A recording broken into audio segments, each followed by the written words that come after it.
63 দল যা চাইছে তারা তো সমালোচনা করতেই পারে। আর গণতান্ত্রিক দেশে, স্বাধীন দেশে সমালোচনা করবে, যৌক্তিক অযৌক্তিক, এটা মেনে নেওয়া ছাড়া তো আমাদের কিছু করার নেই আসলে। যারা মুক্তিযুদ্ধে নেতৃত্ব দিয়েছেন তাদেরকেই অনেককেই আমরা দেখি যে আমরা ভুলে গেছি দু চারজনকে, সেটাও তো সঠিক ইতিহাস নয়। আমরা আসলে সঠিক ইতিহাস লিখতে পারি কিনা সে সম্বন্ধে আমার কিন্তু সন্দেহ আছে।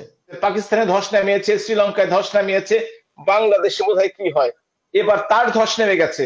এবার আসছে কিভাবে ব্যবসা বাণিজ্য বাড়ানো যায় বাংলাদেশে, এই প্ল্যান করার জন্য। রাজনীতি তার মাথা থেকে জননেত্রী শেখ হাসিনা বের করে দিয়েছেন, তার মাথায় ঢুকে গেছে এখন অর্থনীতি। সুতরাং ওইসব লোকজন বাংলাদেশে এসে কোনোদিনও সুবিধা করতে পারে নাই, ভবিষ্যতে সুবিধা করতে পারবে। প্রথমত মাসুদ কামাল ভাই যে কথাগুলো বলেছেন তা রিপিট করার কোন প্রয়োজন নেই। আপনার যে প্রশ্নের উত্তরটা আসলে উনি আগেই দিয়ে দিয়েছেন। এখন যদি কারো কারিশমা থেকে থাকে, কেউ যদি জনপ্রিয় হয়ে যান, তার যারা বিরোধী থাকবেন তারা তো তাকে হিংসা করবেনই, এটাই তো স্বাভাবিক। পদে পদে ভুল ধরার চেষ্টা করবেন, এটাই তো স্বাভাবিক। এটা অস্বাভাবিক কিছু নয়। কিন্তু সেটা করে যাদের জন্য করা সেই জনগণকে পক্ষে আনতে পারছে কিনা সেইটা আসলে দেখা দরকার। আপনারা নিশ্চয়ই ফলাফলের জন্য, আমি যে কথা বললাম সেই ফলাফল ইতিমধ্যে পেয়ে গেছেন যে জনগণকে তারা পক্ষে আনতে পারেনি। তার প্রমাণ বিগত কয়েকটা নির্বাচন। আমি বলি না নির্বাচনের ফলাফল, আমি বলি তারা নির্বাচন সম্বন্ধে যা করতে চেয়েছে সেটা তারা করতে পারেনি। 2014 সনেও তারা অগ্নি সন্ত্রাস করে নির্বাচন প্রতিহত করতে চেয়েছে, ফেল করেছে। 18 সনের নির্বাচনে অংশগ্রহণ করেও পরে প্রত্যাহার না করলেও প্রত্যাহারের মতো অবস্থা সৃষ্টি করেছে, ভোট কেন্দ্রে যায়নি, তারা কিছু করতে পারে নাই। 2024 সনে প্রথমত ভোট বর্জন, প্রথমত ভোট প্রতিহত, তারপরে ভোট বর্জনের ঘোষণা দিয়ে লিফলেট বিলি করছে, কিছু করতে পারেনি তারা এখন পর্যন্ত। সুতরাং তাদের মনোকষ্ট তো থাকবে, এটাই তো স্বাভাবিক।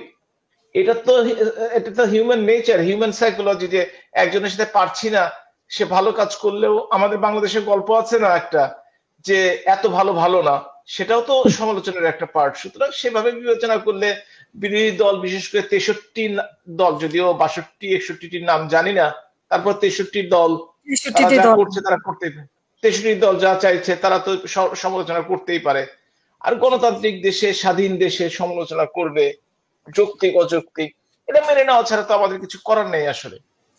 মাসুদ কামাল ভাই একটা কথা বলছেন যে এই যে 14 সন থেকে এ পর্যন্ত নির্বাচন গুলো যে ইতিহাসকে সমৃদ্ধ করবে না, উনি তো খুব ভদ্র মানুষ, সেজন্য খুব ভালোভাবে বলছেন।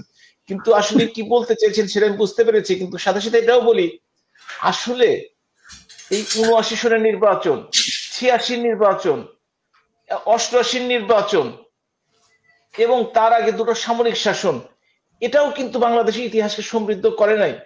কিন্তু বাংলাদেশের ইতিহাস কিন্তু সেভাবে লেখা হয় নাই। বাংলাদেশের স্বাধীনতার যুদ্ধের ঘোষণা নিয়েও জিয়াউর রহমান মৃত্যু পরবর্তীকালে অপপ্রচার চালানো হয়েছে, যেটা বিএনপির পুঁজি একটি।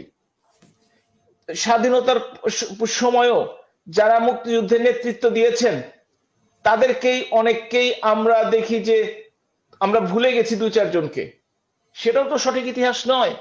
আমরা আসলে সঠিক ইতিহাস লিখতে পারি কিনা সে সম্বন্ধে আমার কিন্তু সন্দেহ আছে। আপনি দেখে দেখেন না কেন, বাংলাদেশে বহুদলীয় গণতন্ত্রের নামে জামাতে ইসলামকে রাজনীতি করার স্বীকৃতি দেওয়ার কথা এবং অন্যান্য দলকে, সেই সময় স্বাধীনতা বিরোধী দলকে রাজনীতি করার অধিকার দেওয়া, তারা বলে বহুদলীয় গণতন্ত্রে, তারা বলে বাকশাল থেকে আওয়ামী লীগের পুনর্জন্ম দিয়েছে। মানুষের ইতিহাস বিকৃতি তো একটা সীমা থাকতে হবে। বাংলাদেশে সর্বকালেই আমরা এই সীমা অতিক্রম করেছি এবং আমরা ইতিহাসকে নিজেদের মতো করে সমৃদ্ধ করেছি, কখনোই সঠিকভাবে সংরক্ষণ করার চেষ্টা করি নাই। এটা আমাদের বড় একটা বাস্তবতা, এটা মেনে নিতেই হবে। ব্যাংকের ব্যাপারে যে কথাটুকু বললেন, আমি পত্রিকায় পড়েছি যে বাংলাদেশ ব্যাংকে সাংবাদিকরা ঢুকতে পারছে না কোনো কারণে। আগে যদি ঢুকতে পারতো, এখনো ঢুকতে পারার কথা না, এমন তো কিছু ঘটেনি বাংলাদেশে যে ঢুকতে পারবে না। আমি সেদিন ইন্টারনেটের সামনে ছিলাম, আমাকে একজন বলল যে তোমাকে ইংল্যান্ডের একটা স্টক মার্কেট না, এই যে কোম্পানি আইনের দেখো, তুমি সার্চ দাও, নামগুলো বললে কার কি সম্পদ আছে, একটু প্রপার্টি আসবে, চলে আসবে। তখন বাংলাদেশের একজন নাম, যার নাম কয়েকদিন এই পত্রিকা এসছে, তার নামটি সার্চ দিল, আমি দেখলাম যে কবে কোন ট্রানজাকশন করেছে সব এসছে। ট্রান্সপারেন্সি, এই ট্রান্সপারেন্সির অবশ্যই দরকার আছে। এবং আমি বাংলাদেশের জয়েন্ট স্টক কোম্পানিতে গিয়ে সার্চ দিয়েছিলাম, নাম তো দেইনি, আমি শুধু কোম্পানির নাম, শুধু কোম্পানির নামটি valid or invalid or presence or not এইটা আছে, এর বাইরে কিছু নাই। আমরা মনে করি আসলে ট্রান্সপারেন্সি ছাড়া গণতান্ত্রিক বাংলাদেশে চলা খুবই কঠিন। এবং মাননীয় প্রধানমন্ত্রী যেভাবে দেশটাকে উন্নয়নের দিকে নিয়ে যাচ্ছেন, দুর্নীতি কমানোর চেষ্টা করছেন, এবং তিনি ভিশন 2041 দিয়েছেন উন্নত সমৃদ্ধ বাংলাদেশ করার জন্য, এইগুলো খুবই গুরুত্বপূর্ণ এবং তিনি তার বিবৃতিতে প্রতিদিনই কিন্তু এই কথাগুলো বলে যাচ্ছেন।